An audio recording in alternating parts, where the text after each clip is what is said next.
Hello, Manufacturers here. So we're going to be talking about languages today and what are the benefits of languages. So let's get through that. So how and why did I start learning languages? Well, I started learning languages maybe when I was in first year. I think it was the proper time I started learning languages. I started learning languages before in GCSE times, but who cares about that? So I started learning languages when I was in first year, learning Japanese for 2 years, and then I didn't find it that useful in real life. There wasn't much Japanese people, and there was a big problem with Japanese. There was kanji in it, which means that basically there's a Chinese characters within Japanese. I couldn't understand it, so I started learning Chinese and learned Chinese for a year. I am bilingual myself, so I can speak English and Bengali, and I can understand to some degree Hindi and Urdu and Punjabi and like those sort of dialects. You can sort of understand it if you're South Asian. I can't understand things like Tamil and stuff like that. Those are quite different in my opinion.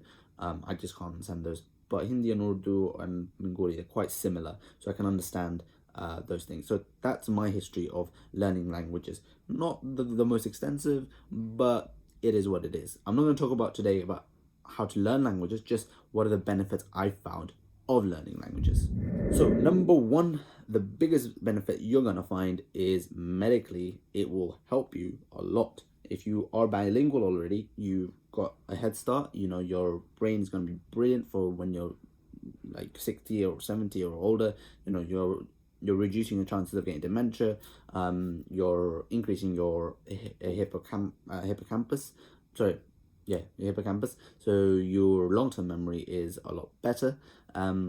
And you are also improving your hearing as well, because you can understand different dialects and different accents and the different minutiae of those accents as well. So that's a brilliant benefit. So from my perspective, as a medic, I started, so this is the second benefit, but I started to see that there was a lot more patients I could understand and communicate with, and that was brilliant. Japanese was basically useless because there was no one really Japanese. There's very little people that here are Japanese. But Chinese was very useful for me. Hindi, Urdu, understanding that was very useful for me. Bengali to some degree has been very useful to me as well. You will have a lot of consultants that are from Pakistan, India, and if you can understand what they're saying in Urdu and Hindi, they tend to look upon you a little bit more favorably. Because you understand their mother tongue. It looks, they want to, they'd always like to always use their mother tongue when they can. And I had a lot better experience because I could understand them when they're speaking a different language. They will speak in English if you are English. There's not that, but it's just when someone's speaking their mother language, they just feel that connection that okay, you can understand my mother language. That is brilliant. I don't think it really matters where you're from, personally, but people get really happy when you can understand their mother language, whether it be patients, whether it be doctors, or anyone really. And I thought that was brilliant. You can create those strong connections between people. I was me speaking Chinese. I was able to speak to a researcher who was Chinese as well, and I was speaking in my broken Chinese. But it was a great way to sort of interact, and they felt really like wow, like someone's taking the time to learn their language. And there are 6 billion Chinese people. There are like how many? I don't know. I think there's a billion or more. I forgot how many there are in India, but there's a lot. There's a big population in India and China and Pakistan and Bangladesh. There's like a big population from those areas. So if you learn those languages, you can understand a big majority of people in Asia. I don't know any languages in Africa apart from a little bit of Arabic, but my Arabic is horrible. So the next thing is understanding people's culture. You understand the language, you have to understand the culture. They come hand in hand. Because for example, one of the good examples is in Chinese and even in Pakistan as well. Egg is a big insult, like using that as an insult. So for example, in Chinese there would be a lot of insults around the egg or ma, your mother, and in Chinese, in English as well, and even in Indian subcontinent, the female fox is a big thing. Not Chinese, sorry. Not Chinese, not from what I know. But the female fox is actually there might be, but yeah, female fox is the big one. We all know it is that B word. But in like in Bengali or Hindi, and there's something called kutta. You know what that is. If you know, you know. So there's all these sort of like swear words that you have to understand the like implications of what they were saying in the culture. It's quite normal to say that kind of thing, and the connotations behind what the words mean. So in understanding culture is quite important to understand the language, in a lot of ways, and the way people think.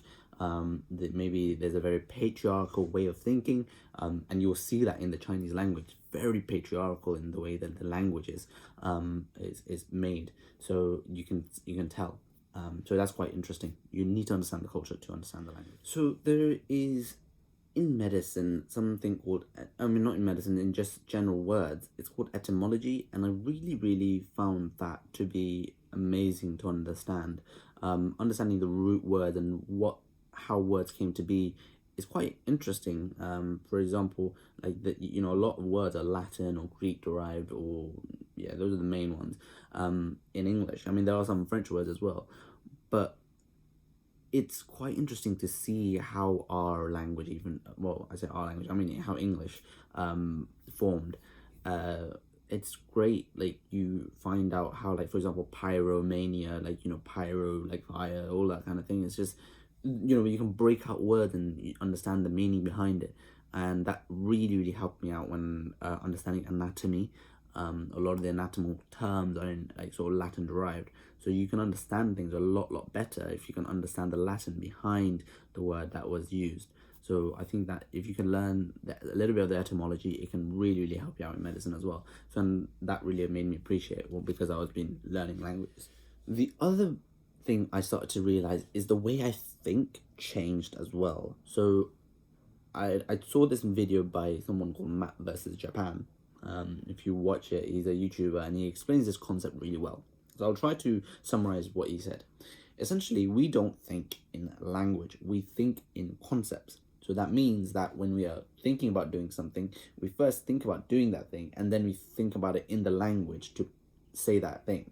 So this is why when we sometimes have that slip of the tongue, or we say something, but then it's not what we're trying to say. We're not saying what we mean. So we have the meaning in our head, but we don't say it in the language, and we can't say it in the language that we want to. So we don't think in language. Although you might think, oh, what? But I'm thinking in my language. But the thing is, you're thinking of a concept, and then you're turning it into language, and that process is done really quickly. But when you start to use different languages, you start to see really you actually are thinking in concepts. Like I want to say this is a pen. So if I want to say this in Japanese, I'll say これはペンです.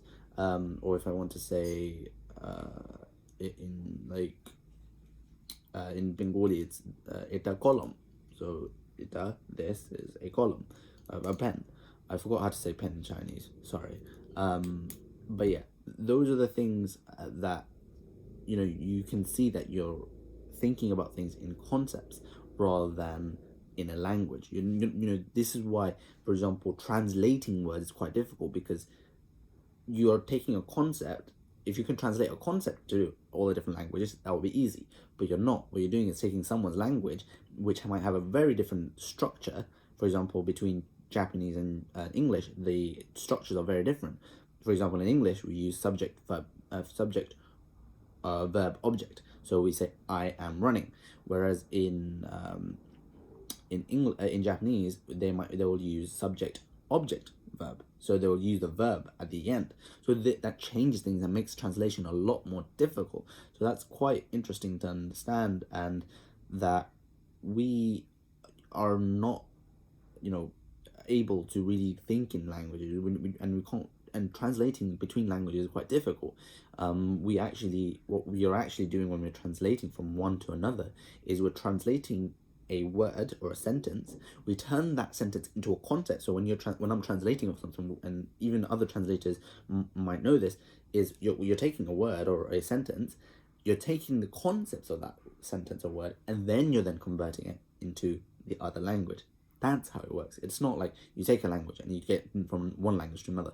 You can do that with like single words sometimes, but actually you're doing word, concept, another language. That's how it actually works. And finally, the biggest, I think, benefit and the thing that really made me appreciate languages is how similar we are all in the sort of derived languages. We've all come probably from a similar language background, not like similar, background, as in like the origin of all languages might have had a very similar beginning before it went through. For example, in Bengali, there's a lot of similarities in Bengali, in Arabic as well. And they're quite far apart. So Bengali and Indian, they have some similarities to Arabic. Even in Chinese, there's certain words, for example, shui, shui, or shui, like, okay, I'm not pronouncing it right, but basically it means to sleep. Well, it means to sleep or rest, but like we use that as well in Bengali. Or for example, the other words, there are so many, I can't think of them right now. But we share a lot of similarities. Apparently, kursi, which means chair in Arabic, also is chair in Urdu, for example. I didn't know that before. So there's a lot of like similarities in languages, and you start to appreciate. I mean, with European languages, it becomes more and more obvious. There are so many similarities, like between French and English and Spanish and Italian, all the language, because of the Latin derivation, they are so similar in terms of like the way you're thinking about it. Wow, they sound actually quite similar. You start to pick out that, oh wait, like night means nui, or like nacht, and like all that stuff. But night can be, if you look at the different languages in Europe, it is very similar. For example, tea is quite common in Asia. It's what links all of Asia together. Like they will use cha or chai, but it's the ocha, like cha. The cha is still there. In Chinese, Japanese, Vietnamese, in Bengali, Urdu, Hindi, they might have a slightly different twist, but the wording, worded in itself is still the same, which is honestly amazing to know. And I think that really makes me feel more connected with all the other parts of the world. And yeah, so I've got my final point to say before I end this video, but I think that's all I get for this point here. So to end this video is, I would say, if you're trying to learn a language, it is a brilliant experience to try and learn a language. This isn't a video to explain how to. I'll try and make another one, but I'm not a perfect like language expert, because trying to juggle languages and medicine is quite difficult. But if you are learning a language, there are so many benefits to it, and it will open your world up so much, and you can speak to so many different people. You can understand jokes to a higher level as well. So for example, you're not going to understand certain jokes we have in England are getting stale, right? But the sort of jokes they have abroad, in like in Arabic or in Hindi or the Chinese, Japanese, the level of the thinking of jokes is so much better as well. And you can if you understand their languages, people are going to be more comfortable. You might even be able to get the more authentic food from certain people if you speak in the language, because certain restaurants you go there and you just have, like, I'll go to Chinese restaurants and it's just like the worst, because they don't sell authentic proper Chinese food. It's just like some British version, and it's just like, no, this is not Chinese food. And that's why a lot of people might hate China. So it makes me, like, it gives me stomach upset. Like, I went to China and then I barely got stomach upset. It was like really nice food in China. And when I went, like, even like Bengali food, if you eat it out, it's just horrible. Like, and that's the sort of thing you see, and it's just and you make a lot of friends as well. So you make a lot of friends, and these friends are gonna take you to places that you've never seen before. There are so many wonders of the world, and you're opening that up with languages. That is amazing. Imagine you are opening up the world with friends by knowing other people. They will show you wonders of this world that you never thought before were there, because you took the time to learn people's languages. And I've met up with people online that I've spoken, for example, Chinese or Japanese with, and I met up with them. I used to speak them online, and then I met with them in real life, and we got a really good conversation going. And it was a brilliant experience. So I would highly recommend it. And if you're looking for where to meet those sort of individuals, there's a great app called Tandem, so go check that out. I don't know if I'll put it in my Insta bio, but just check it out. It's called Tandem. It's in the App Store. You can't get it online. But yeah, that's all I'll have to say for languages. So I hope this was beneficial, and you understand now how beneficial learning a language is. So go ahead and try picking up a language.